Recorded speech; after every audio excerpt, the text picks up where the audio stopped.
you are a community club. DCFC is a community-built club. And it will always team is pitching a plan to revitalize a historic gem in our community, and it's a project that's driven by their passion for their sport. State of disrepair right now. Concrete sort of crumbling a little bit. The bleachers. Football club. We're at Keywood Stadium. This stadium was built in 1936. Simply put, it's amazing to see just how far they have come. Years ago, they were playing over at Gas Tech, and now so many people.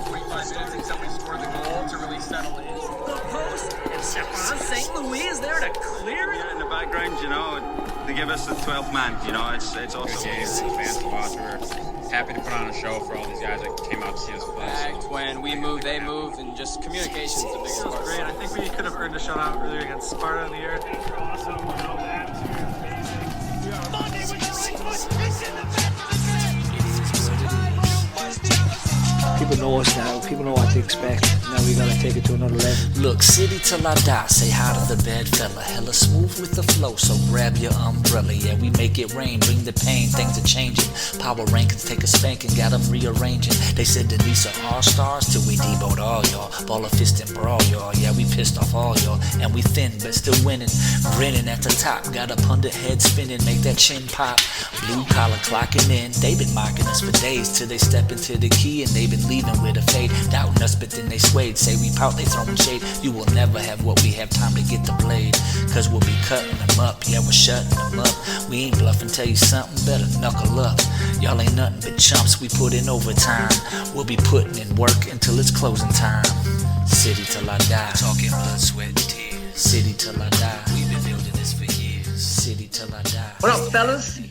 What up? Well, welcome back to the tunnel. We got a full house of the dedicated contributors to the show. Couple scrubby-ass contributors that decided not to make it tonight because they're watching lower league wrestling. Or I thought Garrett was just burned out from his other podcast. I wonder if the lower league wrestling, if they're actually paying the wrestlers. I'm just curious. They're probably paid more than NISA players. They probably are. Oh man, that's a shit show, ain't it? So what's that? Let's start off with that. Well, first of all, we've got Dennis. What's up, Dennis? Hello. Alan, what's happening? What up? Hey. Rod Senior. Good to be here with you. All right. Now let's get going. You fucker. Oh, Adam. Adam's taking a break this week. Oh wow. Adam, you know, I'm the only one here from the other podcast, so yeah, your stamina is better than Gareth. And I don't subscribe to lower league wrestling, so I watch real wrestling. Well, why not? I don't watch that garbage. Watch Major League. Well, did you watch? Did you I watch watch Premier League wrestling? Did you watch a little bit of the WrestleMania this last weekend? Yeah, I did. It was all right. So it wasn't bad. Triple H says it was the greatest WrestleMania in history. I disagree with Triple H, but that's fine. I dare to say it to his face. I will not. Well, Dennis, you were just alluding to something related to NISA. Yeah, do we want to go into it? Yeah, let's chat about it for a minute, man. Pay your fucking players, bro. All right, moving on. No, I did. I loved Dennis. Some of Dennis' responses though on Twitter to Dan Vaughn, who was giving George his flowers for doing the bare fucking minimum of paying players, and then completely, much like Nisa, completely glossing over the fact that George likes to go after opposing fans, him and his family, and right, your opinions may differ. Yeah, but you know what? My opinion is that football owners should not be attacking teenage fans. Yes, they do. But Dennis, hold on. He pays his players though, which in that case, Everything's cool. Which if you have a professional league, and this is everything that Dan Vaughn went over in his, in the now dead Knights Who Say Nisa is, if you're a professional league, you pay your players, which you're absolutely right. It's not about what, it's not about running a team in a professional atmosphere. Professional teams pay their players. Dan wanted to give George his flowers for that, for doing the bare minimum and seemingly being anointed as this great owner in Nisa. When, that's the bare minimum. You're supposed to pay your players in professional sports. What a concept! What a concept! But let's gloss all over the DEI. Defines a professional team. Then some Nisa teams are professional. Yeah. It's like some aren't. It's like being in a crack house and there's one person. Where's this going? They're all cracked out, and then one says, "Well, at least I don't beat my children," right? Yeah, but you're all in a crack house. Exactly the analogy I was thinking of. I think it's like Chris Rock said, I raise my kids or something like that. He said, "You're supposed to raise your kids." Right. You know what I mean? You're not going to give you a pat on the back for that. Yeah, that's quite a fiasco going on there. Like I told you guys in the chat, I'm starting to get the sense that Nisa might not have potential. Oh man, when you've lost Red, you've lost. Like Red is the embodiment of that meme. That if they have 1,000 fans, I am one. If they have 500 fans, I am one. If they have 10 fans, I am one. If they have one fan, I am the single one. And they just lost a single one. I've been holding. You know what though? Folded up. What Red just said, and I know he's being Red. He does that. Seriously though, it seemed like 6 months ago. That was basically Dan Vaughn's outlook on it. It seems like that's what it was. Well, there's still a new league, and they have. I don't know.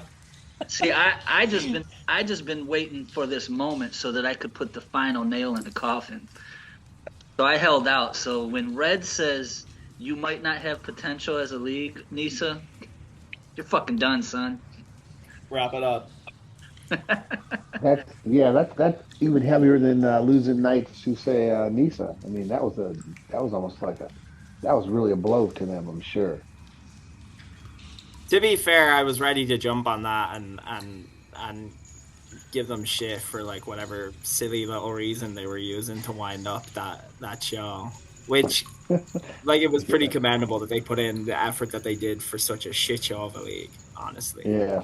No, when I listened to the episode, I mean, it is a pretty noble reason to wind up the show, is that they put the question out there, and maybe they should have put the question out there earlier or whatever, I don't know.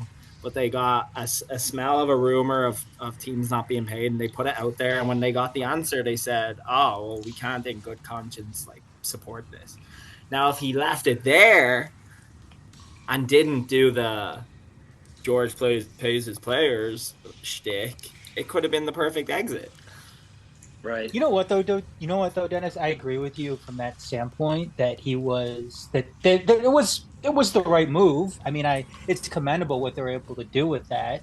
Mm-hmm. But from what I can remember, whenever they had the opportunity, it seemed publicly, to hold the league's feet to the fire, when they were talking to the commissioner or talking to anybody else from the league, they never did it.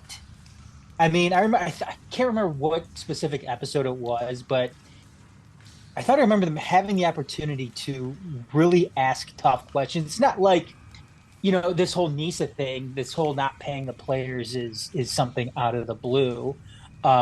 Nisa has had a history of these allegations before of not paying referees, and not doing a whole bunch of other stuff that I probably shouldn't mention on a podcast. But they could have asked these questions. They could have, they could have asked tough questions to the right people, and it seemed like they never did. That's And- it. We need to get John Pruch on this podcast and put him under the rubber hose treatment. Well, How dare and, you? And Dan was always the one going out and saying, "Well, I'm a journalist. I'm a journalist. I'm a journalist." Well, if you're a fucking journalist, then ask the questions. We're not journalists. No, we're not journalists. Well, I don't know. Some of us Adam have is kind of, passes that but, say otherwise. but I'm not. Some of us have passes, yes. Yeah, it's you know, like I've always one, you know, kudos to the show. They have done some good work over the years, and you all, I don't know if y'all know this or not, but I was actually one of the early guests on the show, which was kind of weird because then, like, Dan would act like he didn't know me afterwards. It was kind of fucking weird. Like, I don't know, maybe I don't know. It was interesting. Like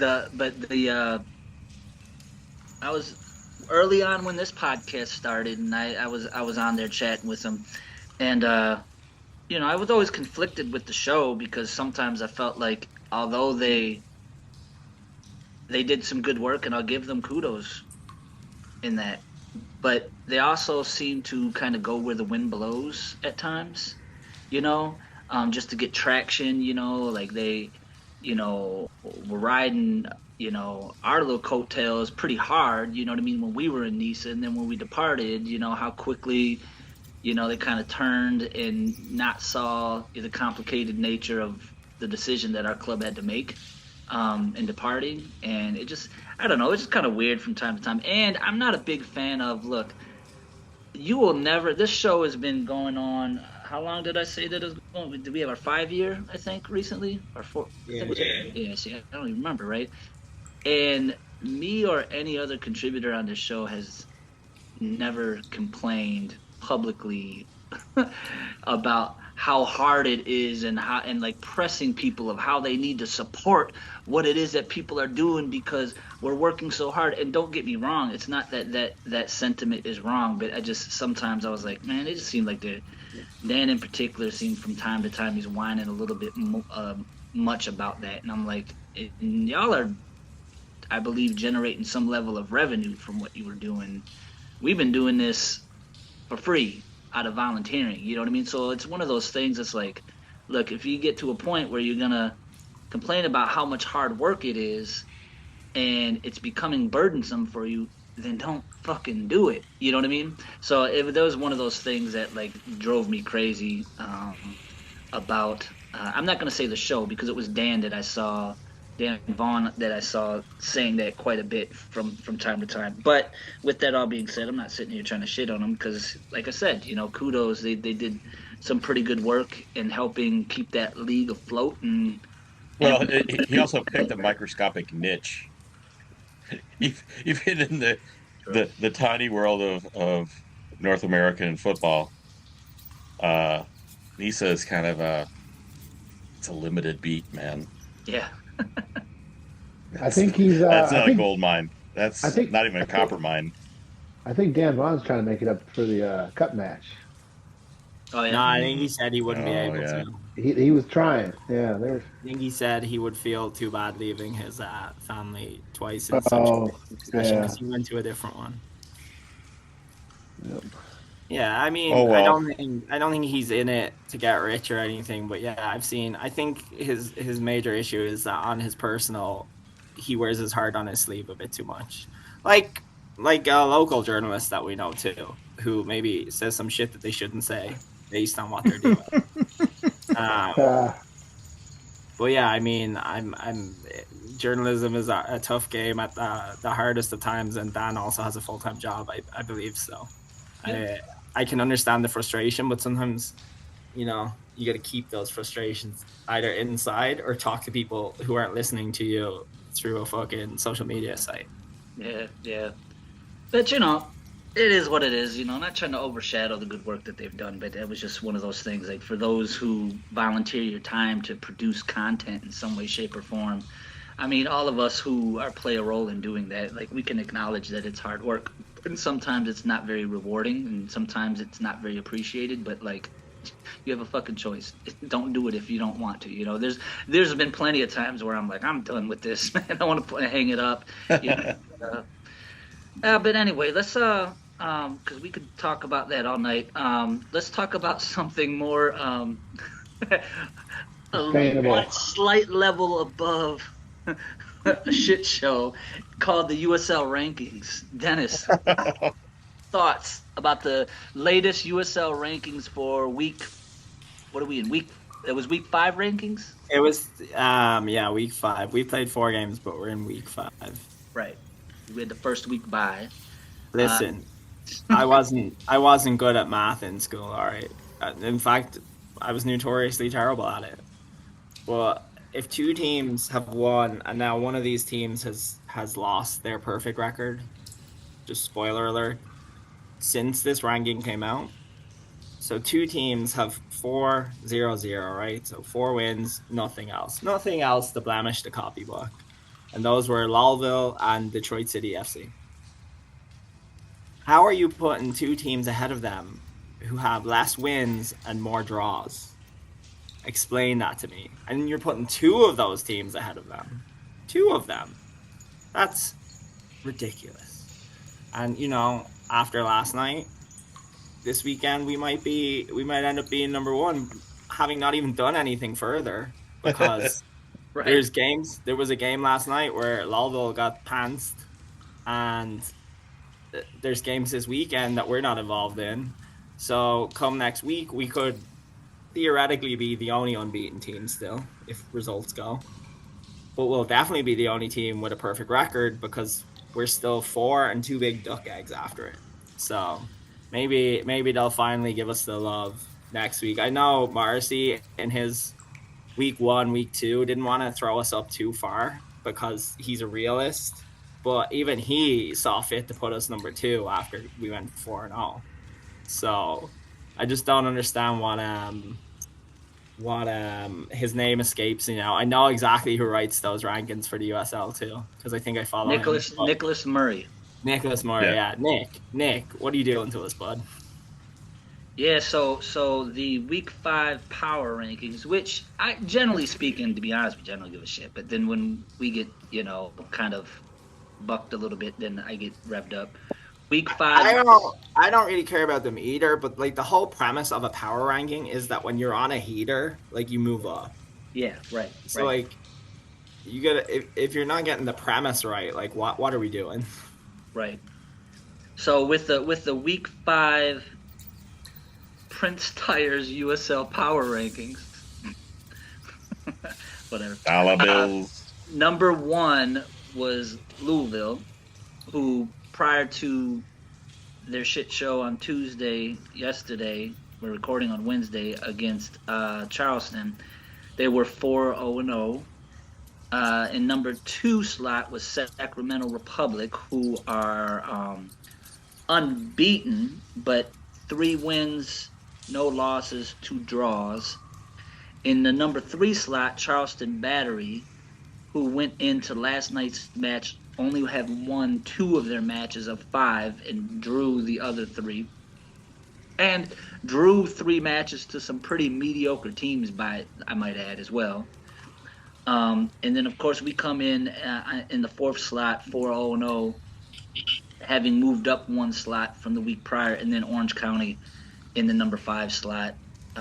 Also unbeaten, but 3 wins, 2 draws as well. And it didn't make no damn sense because what was it? Charleston they'd drawn against Oakland. I can't remember now. You guys remember who it was that they drew against?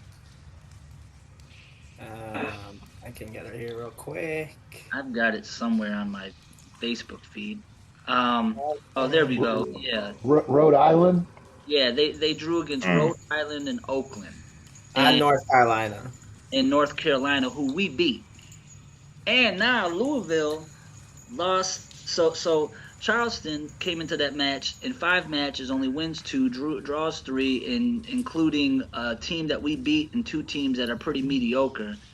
And then they beat Louisville. So Louisville lost to a scrubby-ass club who has been drawing scrubby-ass clubs. and we've been beating everybody's ass. Well, we didn't necessarily beat everybody's ass, and we'll get to that in a little bit, because we kind of squeaked out that match against North Carolina, but we didn't draw. We beat some asses in that.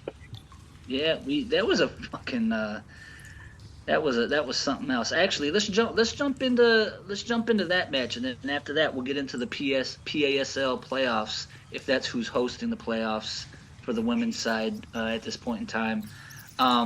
So going into this weekend, we're talking about these power rankings that were released leading up to no, that was after the weekend. I want to say this though, I do suspect that those power rankings with the Louisville and Charleston match being a big midweek match, and the CBS match, that I think something funny was happening with the rankings just to create a little bit of buzz going into that match. Oh, scandalous. Scandalous. How dare you cast aspersions on the institution that is USL Power Rankings? Well, the universe got their millions of readers like frothing. That's right. They demand high quality there. Well, we need answers from the Universal Committee of Nick Murray on how the fuck that happened. But I guess we'll see after this weekend coming up. We don't have a match, and there's plenty of consequential matches coming up that it'll be interesting to see where we fall in those rankings after this weekend. Well, after he hears this, we're going to be 24th. Right. Slid 23. Those assholes. Right. 451 podcast. Right. Well, the City took on North Carolina FC at home this past Saturday. Came out with a 1-0 victory after Reese the Beast busted up the right flank and put one in the back of the net that was deflected. But certainly the goal wouldn't have happened if it weren't for his hustle. Rod, what were your thoughts on the match this past Saturday when the men's took 3 points from North Carolina? Yeah, it definitely was not our best effort, but it was great that we were able to come away with the 3 points thanks to Reese and, like you said, that great run he made down the right side. And I think as you listen to some of the comments from the gaffer afterwards, he pretty much said that we didn't play our best, but it's good to see the resilience we had to stick with it and come away with the win. So. I was excited to see us go to 4-0, but a little disappointed that we didn't put a little more on them in that match. But that's okay. They're all not going to be beautiful matches. So we'll see what we do next time out. Yeah, no doubt. Alan, what say you, my friend? It was frustrating. I think it was frustrating for the guys. They our visiting opponents. Ooh, they were putting in some hard tackles, and so it was very physical. I do get the feeling like last season, a match like this, we would not have come out on top. So I got to give it to the guys for seeing that one through, especially after two unplanned exits from the two players that got injured, Elvis Amo and Reese the Beast, who, man, broke his face. That's rough. Literally. So, yeah, literally. And you could tell that had a big impact on sort of the mentality. But we're able to pull it together. Substitutes, I think, again, were good. I don't know that we can. I mean, I am a little concerned just from past experience of, if we're missing that production, which we had been seeing really show up in our previous games, that we had to rely on the relatively early goal and see that through. But given the circumstances, I don't know what conclusions you can draw from it. It was a beautiful day, good crowd. So like last year, we tended to do better on the road than at home, which is perverse. I hope that's not the case, but we'll see. We'll see what comes of that. But no, I mean, you can't get too mad about 4-0 start. I mean, that's just nobody would have marked that down. So it's good. Yeah. Adam, what say you? Well, I unfortunately missed the own goal that Reese helped put in because I was speaking with a fan actually during that whole sequence. Fan kind of got me in the little concourse area behind the stands and was chatting me up a little bit. So unfortunately, I missed it. But I wasn't. Fan was Rod, by the way. Oh my. Oh, fan. Yeah, anonymous fan whose name might be Rod.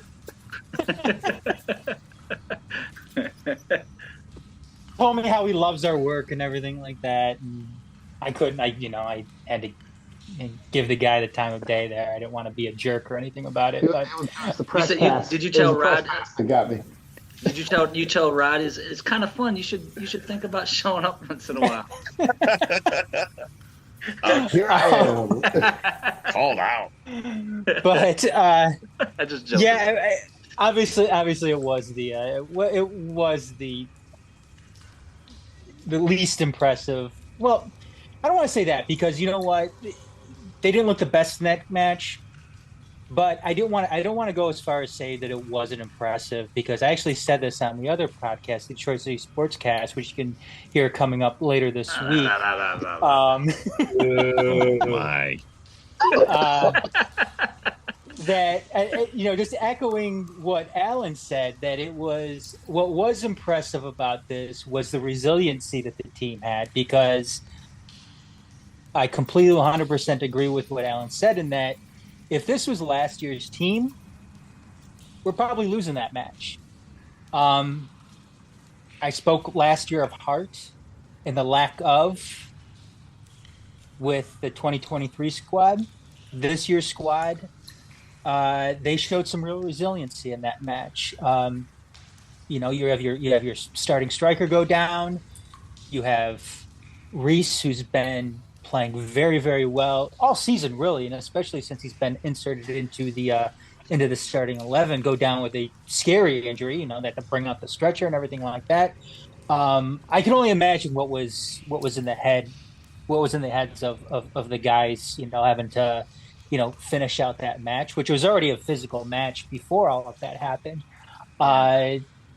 So I get the resiliency of this team. They really showed us something, I think. And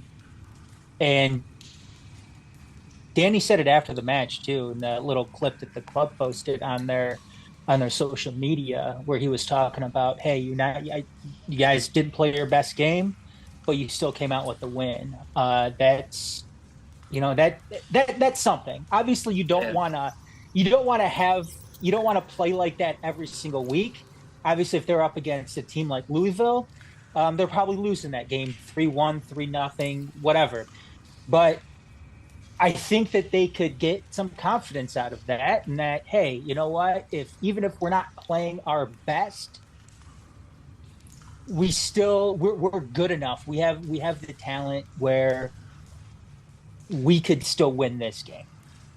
And that's exactly what happened this past Saturday. They didn't play their best, but they were resilient enough to still eke out a win. And you know what? You put that in your back pocket and you move on.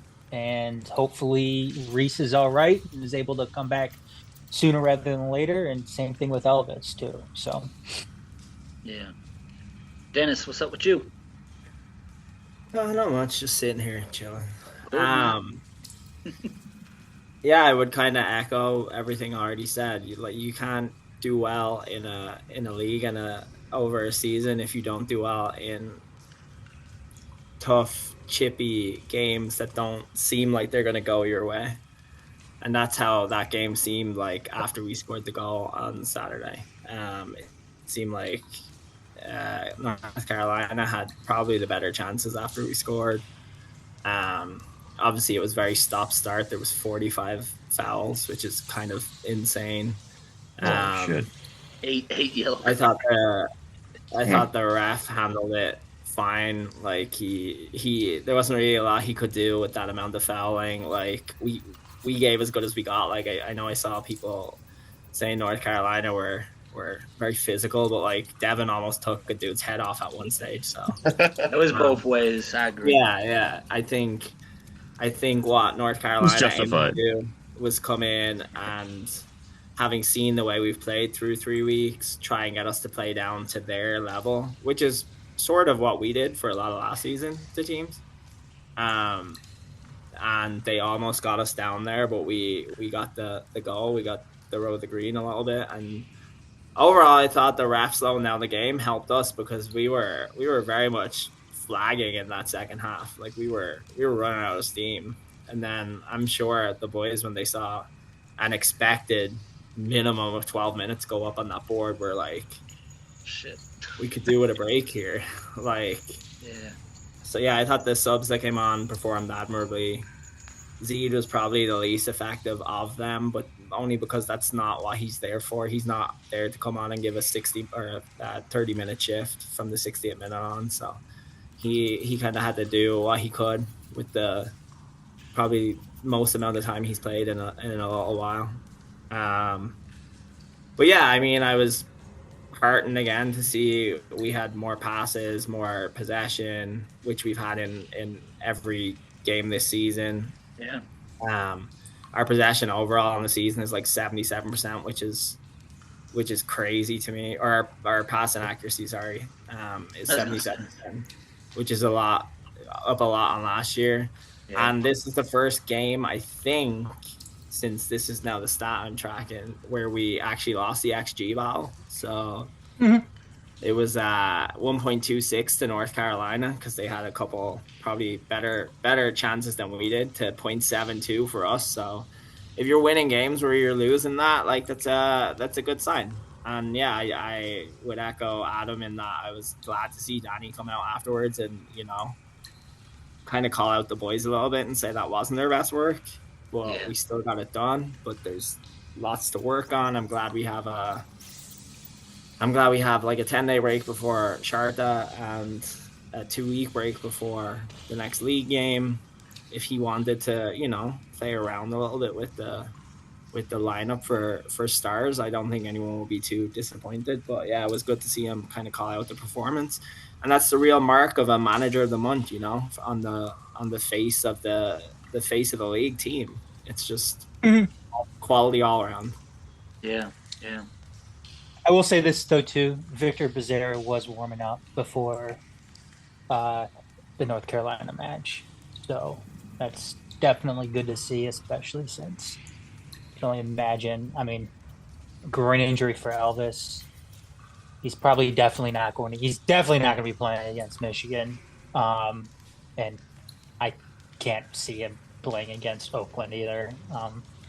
So I think we'll hopefully get to see Victor here coming up Tuesday night.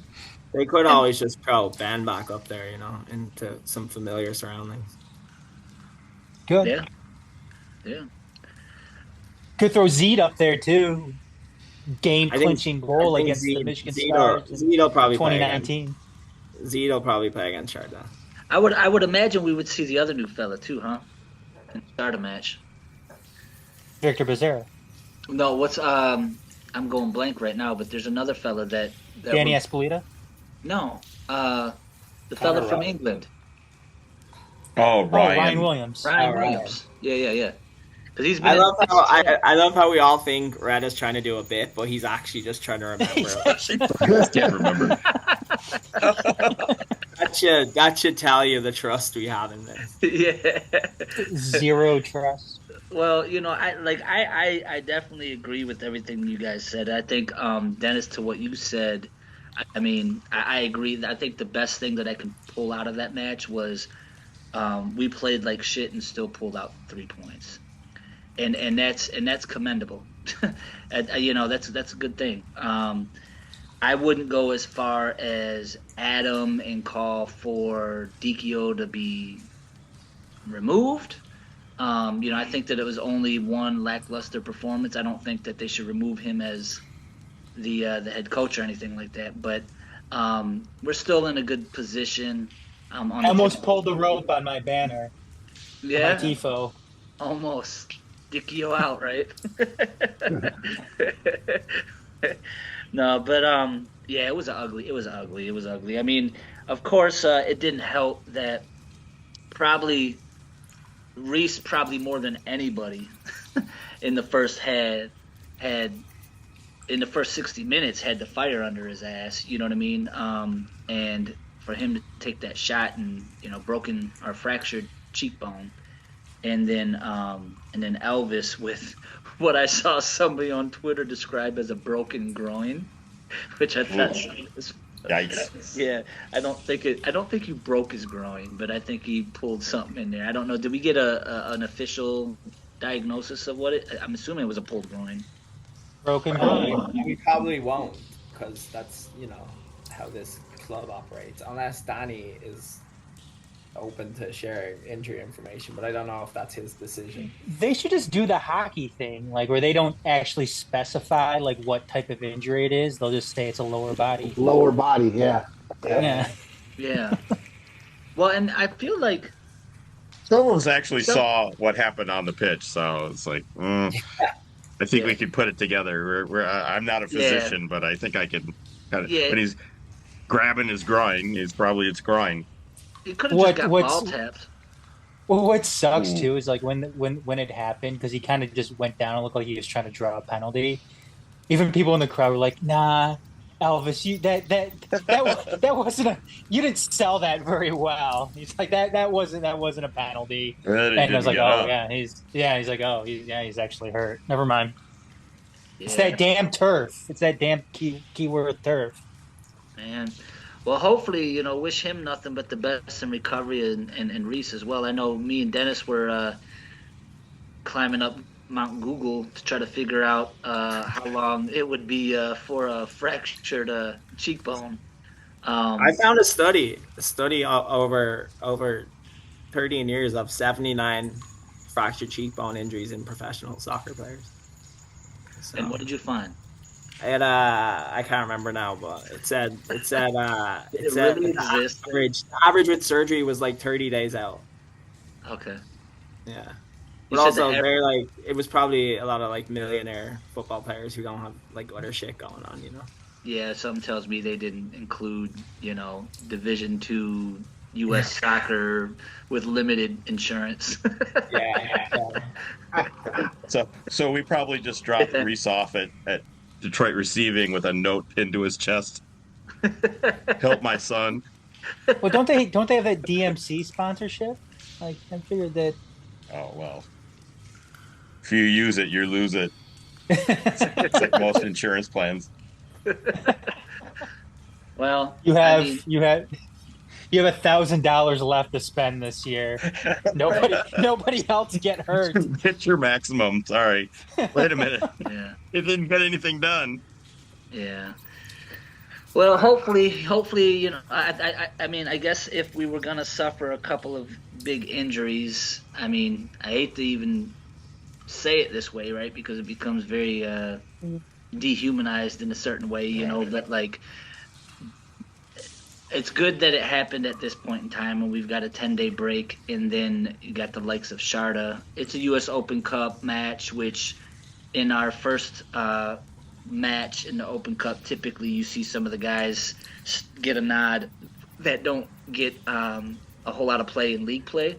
So I would expect that we would see a rearranging around of the roster, at least for the first half. But it is the Michigan Stars, and there is a rivalry, right? So we do want to whip the shit out of them, but I'm grateful that the schedule was the way that it was. Maybe that can give us a little bit of padding so it can ease the blow, and we have a bit more depth and a little bit more skill in our depth this year than we've had in previous years.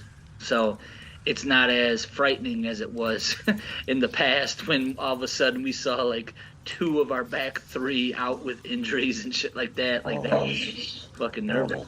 Yeah. We got to be a little careful with that rotation of the roster, as some of you guys probably saw from the Stars Savannah match the other night. They rotated the roster, and they were pretty much losing that game until the final shot of the match. So I hope we don't go too deep with that. I mean, they have some decent players, but I fully expect we're going to handle them. Which can we get in? Yeah, let's get into that, because what is fucking weird as hell is the way that the Stars, like exactly what Rod said, is how they managed that roster. That was their first league match of the year, and Steven didn't start. Justin Merrim didn't even dress.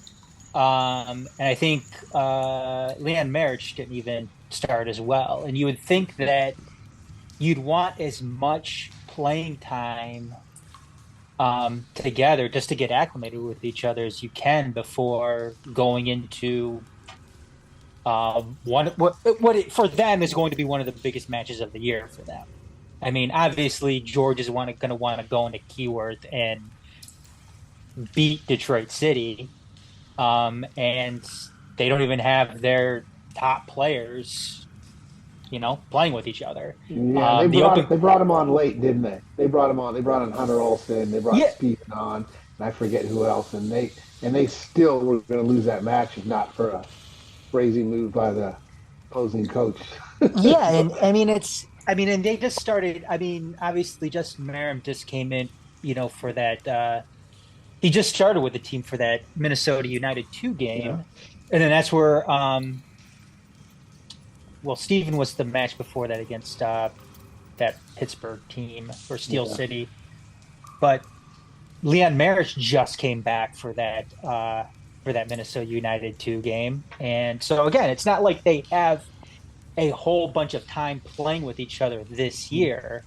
So again, it's odd that's the route that they took with it, but whatever. I mean, I don't care. I hate the Stars, but you'd think that that's what they would want to do, is get as much playing time together before heading into Keyworth and playing, the best team that they're going to face all season.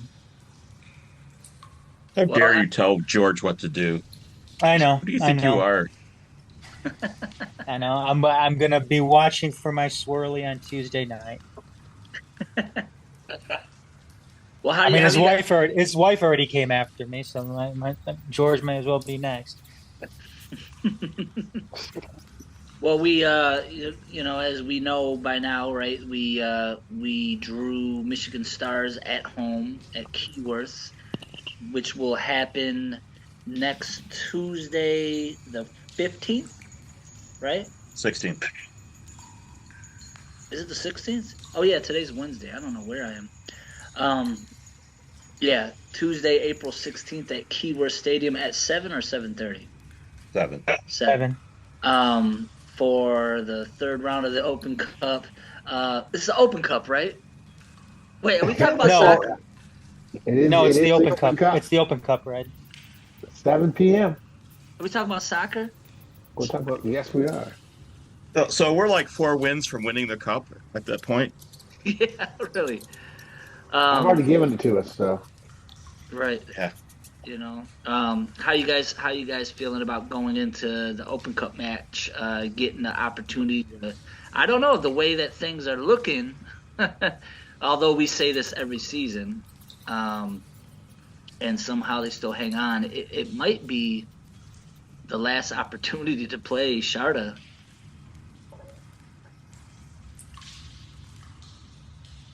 Who are you going I thought you were going to say it's the last Open Cup, which also is probably true. I mean, that's probably true, but also like saying saying it's probably the last time we'll possibly play Sharta as like saying, oh yeah, this herpes flare up was the last one. Yeah, that is true. That is true. Because, It there's was just no way. There's no way to finally be rid of the club up the road. Yeah, no, they'll find some way. They'll do something. They'll Follow us around. weasel their Yeah. way into USL League 2, and then they'll be in the USL Cup whenever that becomes the thing after the Open Cup. Or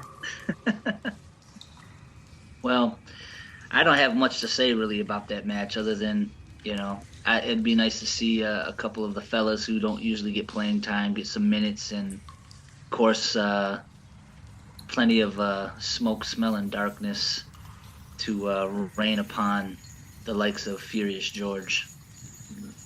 yeah, I think previously we've always, played Sharta, and well, maybe not in the league, but at least in the cup last year, it was a bit of a tighter game than we expected. But given our start this year and the fact that we're 4 games into the league rather than 1 or 2 like we were last year, and they should be a bit colder than us, I really hope that we manage to light it up against them really well. So yeah, that's what I'll be hoping for there.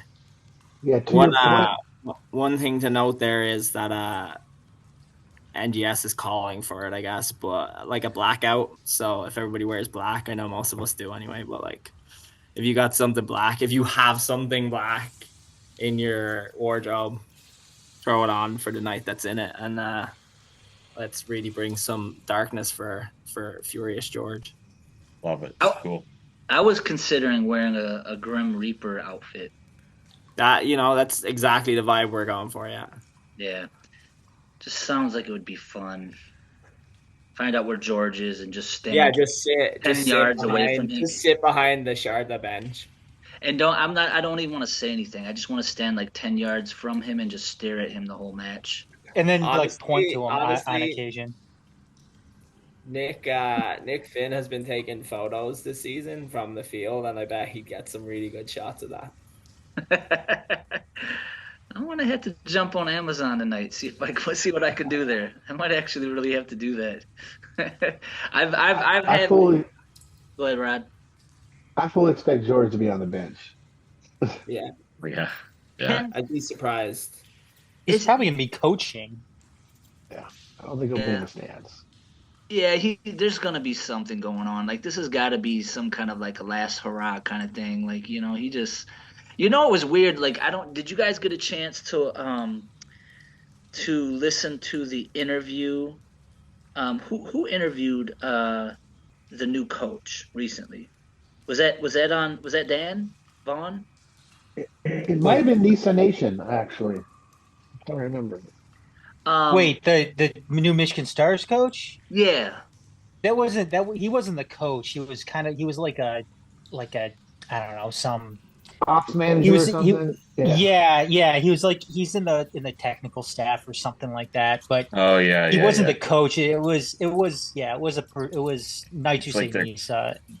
But charge of operations. In that interview, he actually confirmed that which we all suspected. It seemed pretty obvious that it literally is one of the last things that George clings on to is he controls the Twitter account. He controls the Twitter. Yeah, he controls the Twitter account, and he also said too that they have multiple coaches throughout the season. They have their main coach, but then sometimes he said that George will want to coach some games. And so George will go coach some games, and he's even I coached a couple of games last year, but I don't like coaching too much. And it's what the fuck? A lot of work. That's bizarre. It really is. That is not indicative of a professional club. No, there's another club that did that last year. We know how that worked out. Gold Star let the assistant coach a couple of games, just all of a sudden out of the blue. So, yeah. That's did Roddy coach a couple of games too? Yeah, he probably did. Well, so then we got City after the Open Cup match on Tuesday.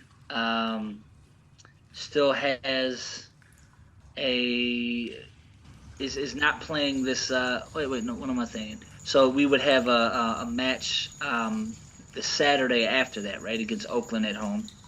20th. Yeah. I'm not A prepared to. flashback to 2020. You said flashback to 2020. Yeah, we are Flashback having to a little bit of a 2020. Nisa. We get the stars and then the Roots. Oh yeah, that's a big Nisa week.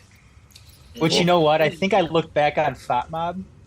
The last time that we had those two consecutive teams, I think it was when we lost to Sharta in 2020, and then we faced the Roots the week after that, and that's when we started that long winning streak. That's right, because they beat us in that bubble tournament, didn't they? Yep. Yeah. Yep. You would have thought they won the fucking national championship. Well, last year, or in 2022, when we were playing the Stars in the Open Cup, remember when George released his that now infamous statement? He said in there that he was playing for the U.S. Open Cup in there.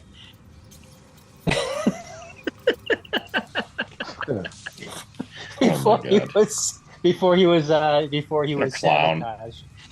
No. Alan, I don't understand how you do not want to face this team every single year. Oh man, it's just such nonsense.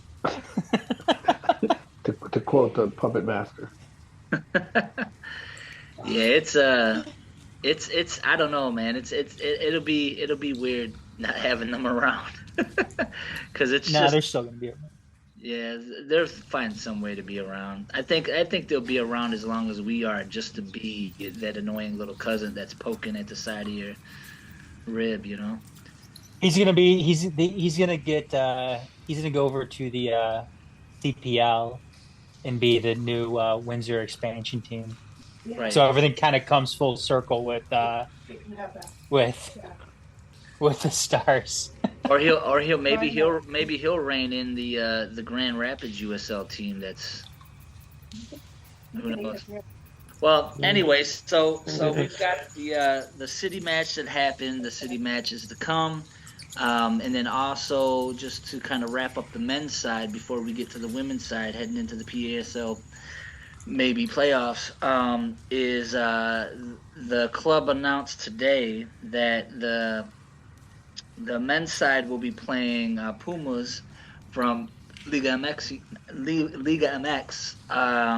on June 22nd at 7 p.m. What were you guys' thoughts on this announcement, Rod? Very exciting. Very exciting. I mean, we've done pretty well in these international matches over the exception of one. We've done pretty well in the international matches, and I think it's expected to be well attended. Especially, I'm sure we'll be drawing in some folks from Southwest Detroit, which is fantastic. And I'm looking forward to it. I know the boys will be pretty excited to get in there with some great competition and show what they have. So yeah, it's a big day for the club. Dennis. Yeah, it's pretty exciting to have an international friendly back. It's cool that it's Pumas and it's like one of the bigger Mexican teams. Cool that they're gonna buzz here. I mean, a couple of years ago, one of their preseason friendlies was in the new camp against Barcelona, so having them come in is a pretty big get. It's 2 doubleheader weekends in a row for all you fans that are close enough to be worried about that, because the women also play that day at 4:00, and I think the weekend before was the day we actually planned to have the doubleheader for the summer. So just so happens now that both those weekends are going to fall one after the other, and it's also a pretty good example to like certain leagues as to how you can play in your own league and the Open Cup and still have international friendlies that are like good for your club.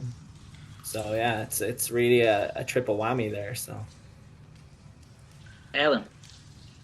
Yeah, it's great news. The supporters have been asking for international friendlies for years now, and for some reason it got harder to schedule.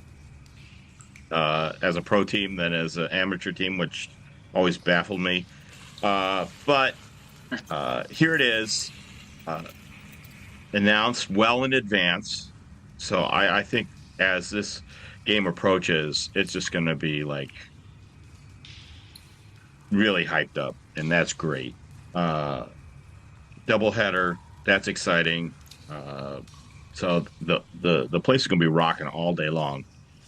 I was just looking at the Clausura table, and Pumas is 10th currently. So I don't know, maybe we'll do okay. Hey.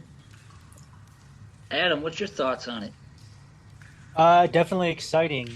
Since Jaime's not here, I got to bust out the Spanish, but they're part of the Los Cuatro Grandes, the big four of Mexican football with Club America, Guadalajara, Cruz Azul, and Pumas.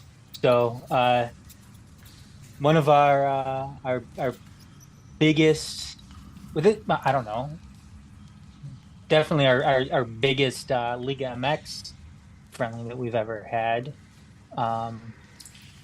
One of our biggest friendlies, I'd say, ever. So yeah, it's definitely exciting, especially too with the area as well. Obviously, Southwest Detroit is, just down the road from Keyworth. So I know that there was a lot of interest in 2019 with Atlas, and there should be even more this time around with Pumas coming in. So yeah, it's gonna be really, yeah. So it's gonna be really, really exciting. Can't wait. Should say too that the ticket is included in your season ticket package as well, and the club did say in their announcement, I don't know how many people read the full press release for the announcement, that the game is not going to be on TV or streamed anywhere. So the only place you can watch it is at the stadium. So really? That's pretty cool. So, and so if you do buy a single game ticket for the game too, it will also get you into the women's game preceding events. So Keyworth is going to be packed. Yeah, it should be a good game. It should be a good. You got season ticket holders, and then too, Pumas fans, other Liga MX fans are gonna snarf up all the rest of the tickets. So it's gonna be. I think we'll see what the max is, because that's gonna be a sellout for sure. It'll be a good old fashioned sellout. I imagine we're going to do some kind of outreach in the community like we did with one of the other matches. So they have there's a group involved in the game called Ideal Group that are they have some connection to Southwest. They're like advocates for small businesses in Southwest and the community over there. So I think I don't know what they're running in relation to the game, but like they were announced as it being in conjunction with them. Okay. Good. All right, fellas. Well, closing us out, we should touch base on where our women are trucking into the playoffs here. This Saturday, April 13th. I believe it is a what will we call this? Is it kind of like a group? I know we have 3 matches on Saturday, so I think that there are multiple groups that then go through a group stage into a knockout stage. Is that what we're doing? It sounds like a round robin. Two or 3 groups, And so we start off on Saturday, April 13th, and all these matches are in Cincinnati, correct? Yes. Yep. Which is Fairfield, but it's close. Yeah, a couple hours from Toledo, where they have a zoo. At 8 a.m., Louisville Triumph. We face off against them at 8 a.m. 3.5 hours later, at 11:20 a.m., face off against Youngstown Nighthawks, who, for those of you who didn't know, actually their logo is the face of Will Ferrell, who you should affectionately call Nighthawk.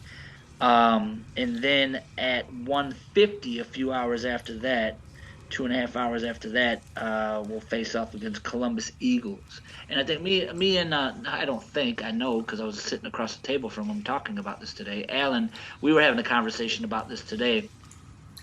If City comes out of that group stage, when do they start the knockout stage?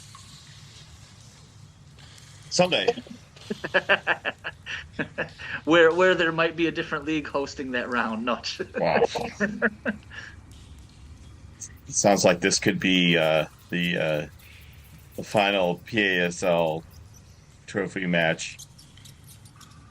And I think if I'm not mistaken, they'll play 3 matches in the group stage and then up to 2 matches in the knockout stage, right? So they could semifinals and then finals, yeah. Semifinals and finals, so they could potentially play 5 matches in 2 nights.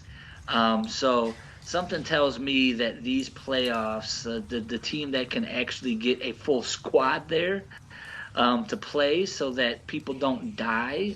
I shouldn't say that because God forgive me. Something now you've done it, right?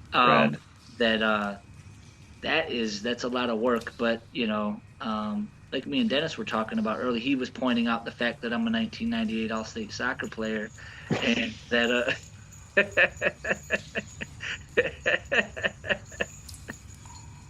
and that I did this in the past, and he said, he was following in my footsteps, and that he did this before as well, being inspired about what I did in the name of greatness 25 years ago. You might have heard about it. Everybody knows about that. Adam, just make a noise right now, without moving. No. He fell asleep for a minute. You woke that guy up. No, what do you guys? On a serious note, what do you guys think about going into the playoffs here? I think that's crazy. All those games, I just can't imagine. Seems like a lot. Like how they're gonna. Yeah, I think you're hit it right in the nose, Red. The team that has the most legs available are gonna probably do well. That's gonna be tough, but we'll see what happens. Wow, it's just all about. I guess it shouldn't be surprising that a janky league has got janky playoffs. Three divisions, I guess, 2 teams each. I mean, it's just like, oh, okay. Right. Well, it's captivating a lot of attention, as we all know. Wow, Rad figured out some screen switching. Yeah, well, we'll see. I mean, I tried to jump on the PASL website again to see what I could do to do some reconnaissance on these clubs, and none. So, well, the Louisville team we struggled against, right? Yep. The Columbus team, is that the team that was basically winning our division that we didn't have to play? Yep. Yeah, so I think we're in a pending what the Flying Will Ferrells are. I think we're in a pretty hard group. Yeah, we'll see what happens. So maybe the girls will get done with their 3 games and just get to enjoy their night in Cincinnati, and then watch some soccer hungover the next day. But I have every faith that we know how to reserve our energy for when it's needed and to pull out at least a couple wins. Yeah. I'm just wondering where we're going to play next year, because this was a lot of fun. I mean, I don't want us not to be able to play next year just because, a shitty league couldn't get their shit together. So I'm hoping, I hope everything goes well this weekend. I hope obviously we win it all, but I'm also kind of looking ahead to next year too and wondering, if this is going to be a thing again, because it seemed like it was really, really successful. I mean, given the support and everybody who showed up to the field house on game nights.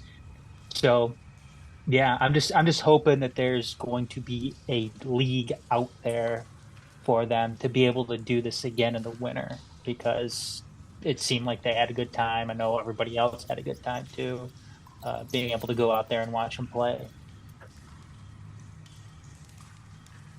Well, we shall see. City Women kick off at 8 a.m. Saturday, April 13th against Louisville Triumph this Saturday, and should be a good one. Women they look strong here in the regular season, but, we'll see. That's all we have for today. Who wants to give a shot at the outro? Somebody do it. Who wants to do the best Garrett impression?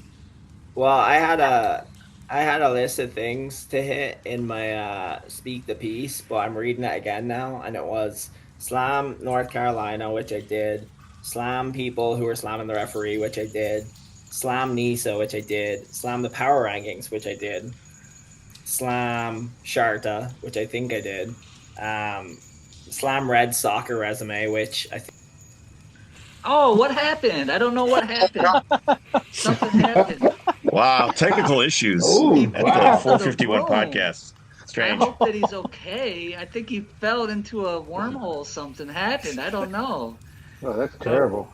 Well, wow. As we see, things come and go, people come and go, but at the end of the day, we all still have Le Rouge that we can be proud of, even if we're thrown in the fucking weight room, you scrubby-ass contributor. Garrett never swears during his. Must be a storm in Chicago. Say hi to the bad guy, pretty gritty in the key. You see, our flag fly, chin check, cash tech. We came to sweep the leg. With all disrespect, the rules will bruise your head. 2012, the scene pop. We came to clean clocks. Your team is dream drop. We gave some mean knocks, stomping on the count. Yeah, we chomping on the bit. Many came and went, but they ain't stopping none of it. Community built, community owned. Roasting foes coast to coast. Leave your whole postponed. Spirit of Detroit. Lemons the lemonade. Yemen and Bangladesh make a stronger braid. City in the city, within the city, with deep. Witty with the banter, cause I can't concrete. Now come and get it if you with it. We committed to go. Detroit versus everybody, you already know. Locked and loaded, always ready to bust. Pop and smoke, leave these jokers in dust. City of black excellence is a must. To leave these crusty little clowns in a ring of rust. From southwest to Brightmoor, 5 points to Denby. Ain't no friendly, we leave our enemies empty with envy. Yeah, we coming heavy, and we're sinking your ship. Now it's time to show the world who they messing with. The rules on the scene, wipe your feet when you creep through the gates of Key. We holding the crown, many enter our grounds, but they get pounded down. Let's turn around. You enter through those gates, you face your fate now. Come take your shot. Many come, but they don't leave. They cleave to what we got. City till I die. Say hi to the bad guy. It's a pity that your city's too itty bitty to fly, but we clipping the wings even if they don't flap. Take it back to 2010 and you'll see where we at. This ain't a deep pocket. They try but can't knock it intact. You can't drop it. They buy it. Can't cop it. Yeah, we got it locked. Taking over the game. You see that crust up on my chest, ain't gotta say the name. Community led, community rooted. You can't purchase what was built, you know you feel the movement. This is how we do it, you see, repping the deep. 750,000 raised to patch up the key. And you ain't never ever seen a better weather scene. Rain dropping, we still popping like some